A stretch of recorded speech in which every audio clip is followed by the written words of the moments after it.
Hi, so there in this video we are going to study about chemical reaction or chemical properties of metals and non-metals. So first of all, let us study about reaction of metal with oxygen.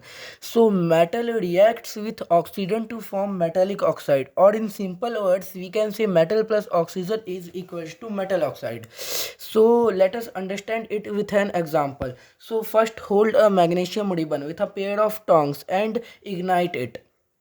What do we observe? Magnesium ribbon burns with a bright white light and forms a white powder.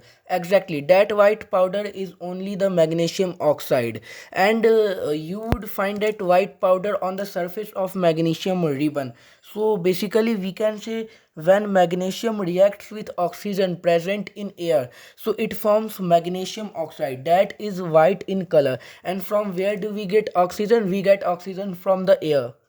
So let us take one another example also. Take an iron nail and leave it for a while. You can say around 2 to 3 months at a place where it gets both moist and oxygen. So what do you observe? There is some reddish kind of thing present on the surface of that iron nail. So what is that? That is only the iron oxide.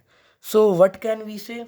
Iron reacts with oxygen present in air to form iron oxide. So let us see that what happens when metal oxide reacts with water. So when metal oxide reacts with water, it forms metallic hydroxide, which is alkali, or we can say base, it is basic in nature.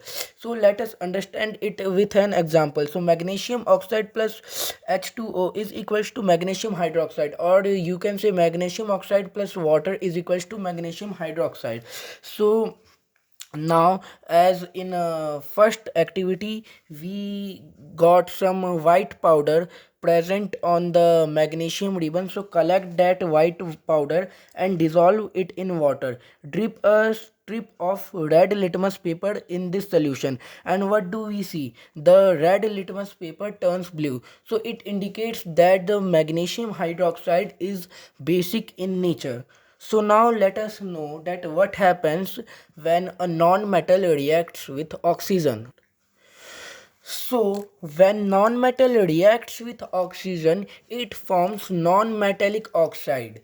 So let us understand it with an example. So carbon, when the carbon reacts with oxygen, it forms carbon dioxide. Yes, the carbon dioxide which we release is also made up of reaction of carbon and oxygen. So when non-metallic oxide reacts with water, it forms acid. So when CO2 reacts with H2O, it forms acid. Which acid? It forms carbonic acid. So let's see. H2CO3. So when CO2 reacts with H2O, it forms carbonic acid.